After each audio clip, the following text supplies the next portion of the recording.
L'accident vasculaire cérébral ou AVC nous concerne tous, mais ce n'est pas une fatalité. Pour le faire reculer, il faut mieux le connaître et mieux comprendre les actions de prévention. Au sommaire de Stop AVC, le magazine de la prévention, comment reconnaître un AVC et quelle conduite adopter? Que faire en cas d'oubli de prise d'un médicament anticoagulant prescrit dans la prévention de l'AVC? Tout de suite, question d'AVC.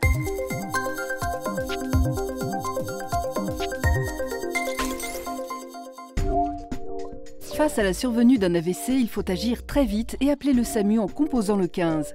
Mais savez-vous reconnaître un AVC et quelle conduite tenir? Je pense que j'appellerai très vite une ambulance. Il faut agir vite parce que ça peut être plus dangereux, il peut y avoir plus de séquelles si on attend trop longtemps avant d'appeler le SAMU. Alors, quels sont les signes avant-coureurs d'un AVC et l'attitude à adopter?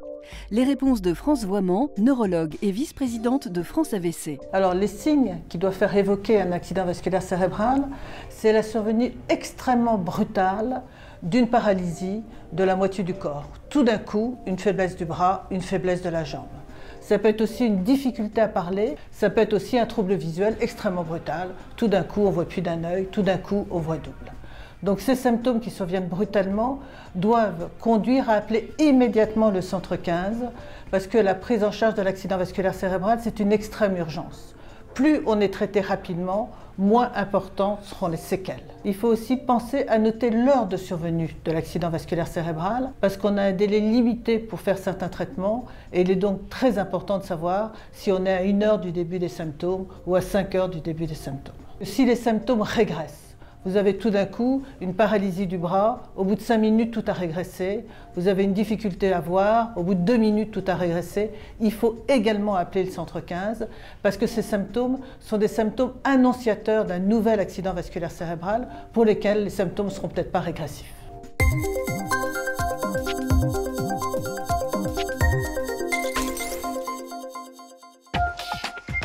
Les AVC dus à la fibrillation auriculaire sont les plus graves et les plus invalidants.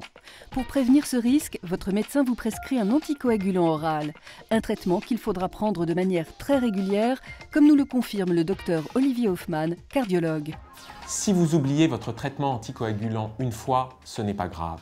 Mais vous devez éviter au minimum les oublis, car vous êtes alors moins bien protégé contre le risque d'AVC. L'indication de prise d'un traitement anticoagulant au long cours a pour but de prévenir la formation de caillots, donc des AVC, pour les patients atteints de fibrillation auriculaire. L'arrêt du traitement fait courir rapidement le risque de formation de caillots. Il est donc très important de prendre ces médicaments à heure fixe et de ne pas sauter de prise médicamenteuse. Quel que soit le traitement anticoagulant, antivitamine K, AVK ou anticoagulant oraux direct, AOD, les nouveaux anticoagulants.